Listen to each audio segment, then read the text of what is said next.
आज मैं professor H.N.. Giri, director Pandit Motilal Nehru PG law college, interpretation of statute के अंतर्गत beneficial legislation and strict interpretation की चर्चा करूँगा। पहले मैं हितप्रद लेजिस्लेशन को डिस्कस करता हूँ। हितप्रद लेजिस्लेशन का मतलब ये है कि जब विधायिका किसी वर्ग विशेष को या किसी समुदाय के विशेष अर्थ के लिए, उनके हित के लिए कोई कानून बनाता है, तब वह उस कानून की व्याख्या उदार की जाएगी जिसे हम बेनिफिशियल लेजिस्लेशन कहते हैं, बेनिफिशियल इंटरप्रिटेशन। यहाँ ये देखना है कि विशेष वर्ग कौन हो सकता है। मजदूर भी हो सकता है, महिलाएं हो सकती हैं, बच्चे हो सकते हैं, बीमाधारक हो सकते हैं। ये सब वो है जो हितप्रद लेजिस्लेशन जिनके लिए बनाया जाता है। इस संबंध में मैं पहले एक केस का डिस्कशन करता हूँ। केस का नाम है मनोहर लाल बनाम पंजाब राज्य।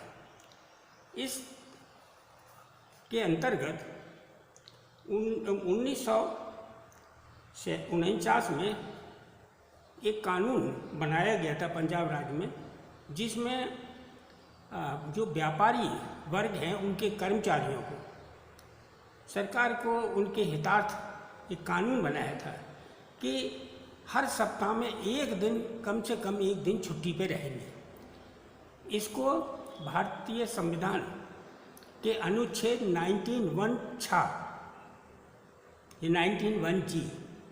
के अंतर्गत चैलेंज किया गया कि एक दिन की छुट्टी से उनके व्यापार में बहुत बड़ी कमी आती है, उनको नुकसान होता है।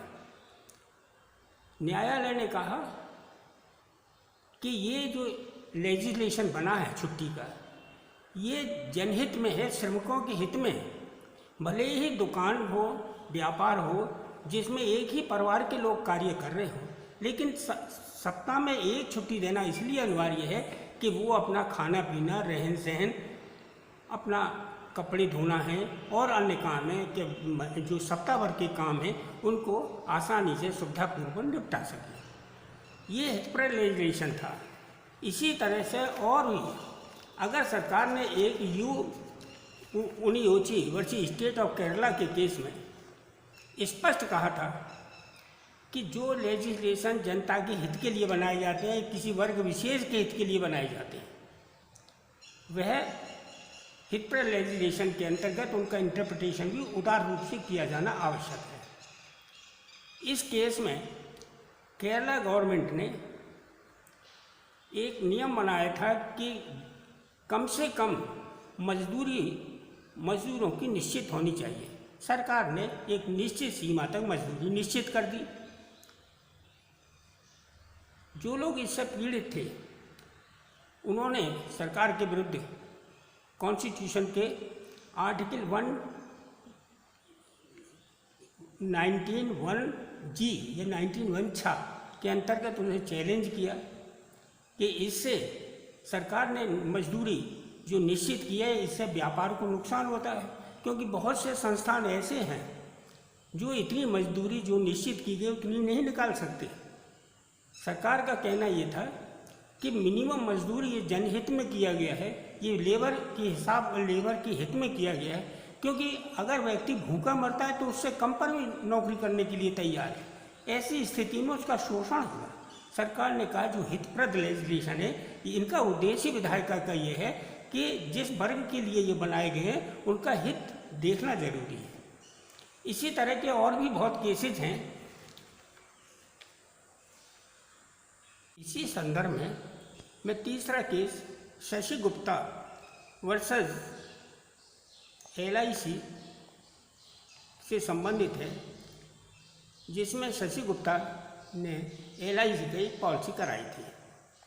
जब उसके अंतर्गत एक कोई ऐसा प्रावधान था जिसके अंतर्गत उनको पूरा पैसा नहीं मिल रहा था, तो उन्होंने इसके लिए गवर्नमेंट को और हाई कोर्ट को ये लिखा कि साहब उसका पैसा सही तरीके से नहीं दिया गया है। केस बाद में सुप्रीम कोर्ट में आया तो सुप्रीम कोर्ट ने कहा ये हित पर लेजिस्लेशन है, जनता के हित के लिए, जिस वर्ग ने, एक वर्ग विशेष के लिए कि जो बीमा धारक है उनका नुकसान ना हो, क्योंकि वो अपनी सारी कमाई पूंजी सब कुछ बीमा में लगा देता है, इसके बाद भी उसको ड्यू पैसा ना मिले तो उसका नुकसान होता है। सरकार ने कहा इसका इंटरप्रिटेशन जो है वो बीमा धारकों के फेवर में ही होगा और तदनुसार उसका डिसीजन किया गया। इसके बाद एक इम्पॉर्टेंट केस और है जिसके अंतर्गत साहब पीठासीन अधिकारी, ये 1978 का केस है। इसके अंतर्गत ये था कि महिलाओं को जो गर्भित थी उन महिलाओं के लिए छुट्टियों का प्रावधान था। प्रसूति प्रसुविधा अधिनियम बना था 1961 में। उसकी धारा 5 के अंतर्गत ये था महिलाओं को 12 सप्ताह की छुट्टी मिलनी ज़रूरी है, क्योंकि इस बीच में उनका प्रसव वेदना और उनको स्वास्थ्य को ठीक करना, बच्चों का उस नवजात बच्चे की हिफाजत करना, अपना कपड़े, खाना पीना, ये सब का विशेष ध्यान रखने के लिए 12 सप्ताह की छुट्टी दी। नियोजक ने उसे 12 सप्ताह का 1 दिन संडे का छुट्टी मानते हुए 72 दिन का पेमेंट किया। याची ने सुप्रीम कोर्ट में केस दायर किया कि उसको 84 दिन के बजाय उसे 72 दिन का पेमेंट हुआ है। सुप्रीम कोर्ट ने कहा ये गलत है। सुप्रीम कोर्ट ने उनको कहा सरकार को कि आपको 84 दिन का ही पेमेंट करना है, क्योंकि 12 सप्ताह का दिया, 12 सप्ताह में वो छुट्टी काट कर नहीं की जा सकती, क्योंकि ये हित पर लेजिस्लेशन है। बस इसके साथ इसे यहाँ बंद करते हैं। दूसरा कठोर इंटरप्रिटेशन की चर्चा करेंगे। अब हम इंटरप्रिटेशन का वो भाग जिसमें स्ट्रिक्ट इंटरप्रिटेशन किया जाता है लेते हैं।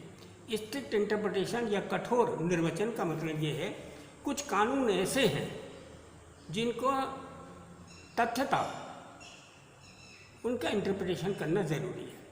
अपराध विधि और टैक्सिंग विधि और सरकार के वो कानून जिसमें कर वसूली संबंधी हैं, फिस्कल स्टैट्यूट्स, इनका कठोर इंटरप्रिटेशन किया जाता है। जैसे हम पहला एक केस लेते हैं अब उदाहरण के लिए कि एक Ranjit D Udeshi versus state of Maharashtra का एक केस था। इसमें एक व्यक्ति कुछ पुस्तकों को बम्बई के फुटपाथ पर बेच रहा था। उन पुस्तकों में एक पुस्तक लेडी चैटरडे लवर नाम की थी। वो एक उपन्यास था, उसमें कुछ अश्लीलता थी। एक तरफ अश्लील चित्र थे, नग्न चित्र थे, और दूसरी ओर मेटल लिखा हुआ था। जब ये बात गवर्नमेंट को लगी, पुलिस ने उन सारी कॉपियों को जब्त कर लिया और उसके खिलाफ एक धारा आईपीसी की धारा 292 के अंतर्गत केस रजिस्टर्ड किया। न्यायालय में जब ये पेश हुआ तो न्यायालय ने उसको कठोर इंटरप्रिटेशन करते हुए सुप्रीम कोर्ट ने कहा, सुप्रीम कोर्ट के सामने एप्लीकेंट का कहना ये था कि मुझे ये ज्ञान नहीं था कि अमुक पुस्तक अश्लील है। कोर्ट ने कहा कि धारा स्पष्ट रूप से कहती है कि जो कोई व्यक्ति किसी अश्लील पुस्तका, चित्र, रंग चित्र, कोई चीज़ ऐसी जो अश्लील है या जिसका कोई भाग अश्लील है या कोई व्यक्ति उससे बेचता है, खरीदता है या उसका आयात निर्यात करता है या उसे सेल के लिए, विक्रय के लिए देता है या किसी तरह का व्यापार करके उससे अर्जन करता है, तो उसको 2 साल की सज़ा या जुर्माना या दोनों से दंडित किया जाएगा। तो क्योंकि भाषा बिल्कुल स्पष्ट है, अगर इसको इंटरप्रिटेशन करें, कोई व्यक्ति ये कहे कि मुझको इसकी अश्लीलता का ज्ञान नहीं था, तो अगर इसके आधार पर छोड़ दिया है तो हर व्यक्ति यही कहेगा कि मुझे इसका ज्ञान नहीं था। इसलिए इसका कठोर रूप से इंटरप्रिटेशन करते हुए हम देखते हैं कि इस व्यक्ति को उसकी कोई लाभ नहीं मिलेगा कि वो जानता था या नहीं जानता था, और उसके दंडित किया। इसी प्रकार से और भी बहुत केसेस हैं जिसके अंतर्गत ये देखा गया है कि स्टैट्यूट का कठोर इंटरप्रिटेशन किया जाना चाहिए। मैक्सवेल ने भी इस चीज़ को कहा है कि जो टैक्सिंग स्टैट्यूट्स होते हैं या पीनल स्टैट्यूट्स होते हैं या फिजिकल स्टैट्यूट होते हैं, इनका इंटरप्रिटेशन स्ट्रिक्ट रूप से किया जाता है। एक केस के अंतर्गत सरजू प्रसाद वर्सेस स्टेट ऑफ यूपी के केस में एक दुकानदार को कोई किसी सामान को मिश्रित कर, खाद्य पदार्थ को मिश्रित रूप में बेचते हुए पाया गया।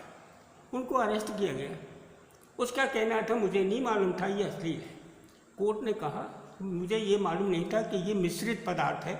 कोर्ट ने कहा कि ज्ञान के ऊपर नहीं छोड़ा जाता, क्योंकि कोई वस्तु अगर अपमिश्रित पाई जाती है जो जन स्वास्थ्य के लिए हानिकारक है, जिससे जनता के स्वास्थ्य को, जनता की उम्र को घटाती है, परेशान करता है जनता के लिए, तो ऐसी चीज़ों को ये नहीं देखा जाएगा कि उसका आशय क्या था और उसको दंडित किया जाएगा। इसे दंडित किया गया क्योंकि खाद्य अपमिश्रण अधिनियम 1954 की धारा 16 और 19 ये स्पष्ट करती है, 19 कहती है कि इस आधार पर कोई माफ़ी नहीं होगी कि वो उसके अपमिश्रता को नहीं जानता था। इसी प्रकार के और भी बहुत से केसेस हैं जिनमें ये कहा गया है कि शिथिलता कुछ आपराधिक मामलों में प्रदान करना राज्य हित में नहीं है। एक Ram Singh versus state of Punjab का केस था, जिसमें एक पुलिस इंस्पेक्टर शराब पीकर ऊधम मचा रहा था। लोगों ने पकड़ा उसको, पुलिस थाने ले गई। पुलिस थाने से उसे उसका मेडिकल चेकअप के लिए जब लाया गया तो वहाँ उसने पुलिस ने इस कांस्टेबल ने उन लोगों को गाली गलौज करना शुरू किया, डॉक्टर को भी गाली गलौज थी। इसके बाद उसको कोर्ट में पेश किया गया। न्यायालय ने कहा कि इसका ड्यूटी जो था शांति मेंटेन करना है, और यही उस शांति को भंग करते हुए लोगों को गाली गलौज कर रहा है। दारू पी के इतना मस्त हो गया है कि जनता की सहृदयता को नहीं जानता, अपने कर्तव्य को भूला है। इसको दंडित करना न्याय हित में ही है और उसको दंडित किया गया।